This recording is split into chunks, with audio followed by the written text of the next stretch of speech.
Dubai ಬಂಗಾರಿ Ranya arrest ಆಗಿ 9 ದಿನವೇ ಆಗೋಯ್ತು. ಇವತ್ತಿಗೂ ಹೊಸ ಕಹಾನಿಗಳು ತೆರೆದುಕೊಳ್ಳುತ್ತಾನೆ ಇದೆ.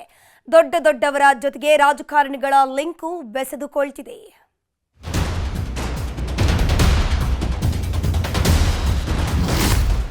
ರನ್ಯಾ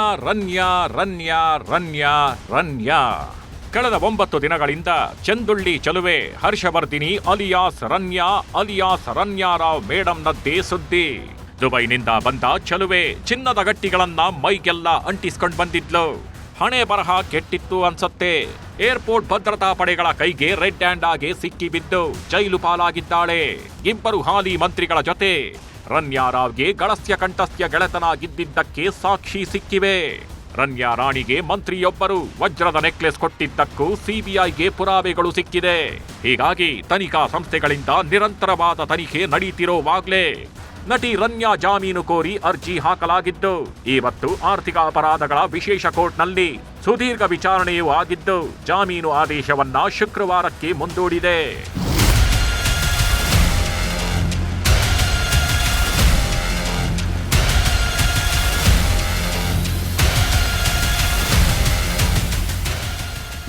ನಟಿ ರನ್ಯಾರಾವ್ ಜಾಮೀನು ಭವಿಷ್ಯ ಏನಾಗುತ್ತೆ ಅನ್ನೋದು ಮಾರ್ಚ್ 14ರಂದು ಗೊತ್ತಾಗುತ್ತೆ. ಆದ್ರೆ ಜಾಮೀನು ಅರ್ಜಿ ವಿಚಾರಣೆ ವೇಳೆ ನಡೆದ ವಾದ ಪ್ರತಿವಾದಗಳಿದೆಯಲ್ಲ, ಅದು ಇವತ್ತಿನ ಇಂಟ್ರೆಸ್ಟಿಂಗ್ ಅಂಶಗಳು. ರನ್ಯಾರಾವ್ ಅನ್ನೋ ನಟಿ ಹೇಗೆಲ್ಲ ಗೋಲ್ಡ್ ಸ್ಮಗ್ಲಿಂಗ್ ನಲ್ಲಿ ರಿಯಲ್ ಆಗಿ ಭಾಗಿಯಾಗಿದ್ಲು ಅನ್ನೋದು ಕೋರ್ಟ್ ನಲ್ಲಿ ರಿವೀಲ್ ಆಯ್ತು. ರನ್ಯಾರಾವ್ ಅವರದ್ದು ಕೊಲೆ ಕೇಸಲ್ಲ, ಜಾಮೀನು ಪ್ರಕರಣ. ಇದು ಗೊತ್ತಿದ್ರೂ ವಿಚಾರಣೆ ಹೆಸರಲ್ಲಿ ಕಿರುಕುಳ ಕೊಟ್ಟಿದ್ದಾರೆ. ಡಿಆರ್ಐನವರು ಸುಪ್ರೀಂ ಕೋರ್ಟ್ ಆದೇಶ ಉಲ್ಲಂಘಿಸಿದ್ದಾರೆ. ಮಹಿಳೆ ಅನಾರೋಗ್ಯದಲ್ಲಿದ್ರೆ ಜಾಮೀನು ನೀಡಬಹುದು.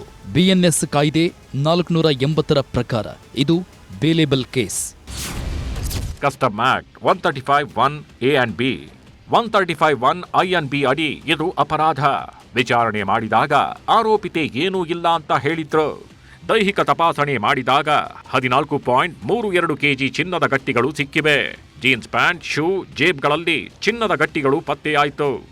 ತೊಡೆಗೆ ಮೆಡಿಕಲ್ ಬ್ಯಾಂಡೇಜ್ ಸುತ್ತಿಕೊಂಡು ಅದರಲ್ಲಿ ಚಿನ್ನಾಗಿಟ್ಟಿದ್ರು. ಮಾಲ್ ಸಮೇತ ಸಿಕ್ಕಿಬಿದ್ದ ಮೇಲೆ ಡಿಆರ್ಐ ಅಧಿಕಾರಿಗಳು ಬಂಧಿಸಿದ್ದು. ರನ್ಯಾರಾವ್ ತನಿಖೆಗೆ ಎಲ್ಲ ಸಹಕಾರ ಕೊಟ್ಟಿದ್ದಾರೆ. ಕ್ರಿಮಿನಲ್ ಕೇಸಲ್ಲ, ಬೇಲ್ ನೀಡಬಹುದಾದ ಕೇಸ್. ಹೀಗಾಗಿ ಷರತ್ತುಬದ್ಧ ಜಾಮೀನು ನೀಡಬಹುದು.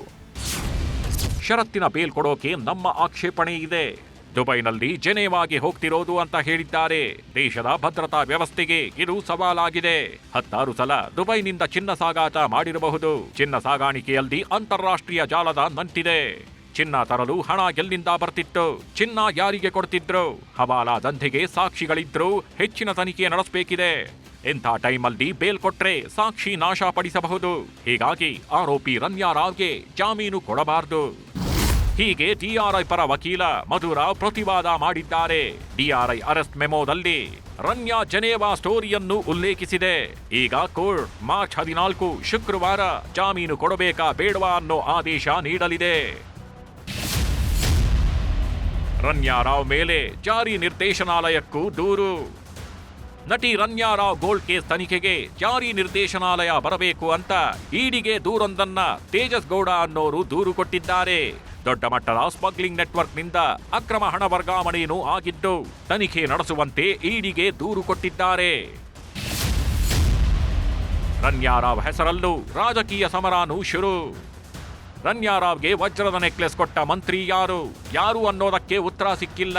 ಇದರ ಮಧ್ಯೆ ಗೋಲ್ಡ್ ಸ್ಮಗ್ಲರ್ ರನ್ಯಾ ಜೊತೆ ಸಿಎಂ ಸಿದ್ದರಾಮಯ್ಯ ಇರುವ ಫೋಟೋವನ್ನ ಬಿಜೆಪಿ ಎಕ್ಸ್ ಖಾತೆಯಲ್ಲಿ ಹಂಚಿಕೊಂಡಿದೆ. ಗೋಲ್ಡ್ ಸ್ಮಗ್ಲರ್ ರನ್ಯಾ ಜೊತೆ ನಂಟಿರುವ ಸಚಿವರು ಯಾರು ಅಂತ ಬಹಿರಂಗ ಪಡಿಸುವಿರಾ ಎಂದು ಪ್ರಶ್ನೆ ಮಾಡಿದೆ. ಐಎಂಎ ಹಗರಣ ತರ ಇದು ಹಳ್ಳ ಹಿಡಿಬಾರದು, ಬಿಟ್ಕಾಯಿನ್ ತರ ಹಳ್ಳ ಹಿಡಿಬಾರದು, ಸಮಗ್ರ ತನಿಖೆ ಆಗಬೇಕು. ಈ ಕಳ್ಳರದೇ ರಾಜ್ಯ ಆಗುತ್ತೆ. ನಾವು ಒಂದ್ ಮದುವೆಗೆ ಹೋಗಿದ್ದೆ, ನನ್ನ ಪಕ್ಕನ ಬಂದು ಯಾರೋ ನಿಂತ್ಕೊಂಡಿರ್ತಾರೆ, ಅವ್ರೇನೋ ಕ್ರೈಮ್ ಮಾಡ್ಬಿಡ್ತಾರೆ, ನಾವು ಅದಕ್ಕೆ ಸಪೋರ್ಟಾ? ನಿಜಕ್ಕೂ ಇದು ದೇಶದ ಭದ್ರತೆಗೆ ಸವಾಲಾಗಿರುವ ಪ್ರಕರಣ.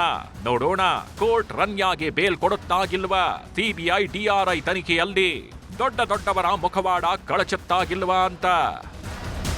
Bureau report, news 18 Bengaluru.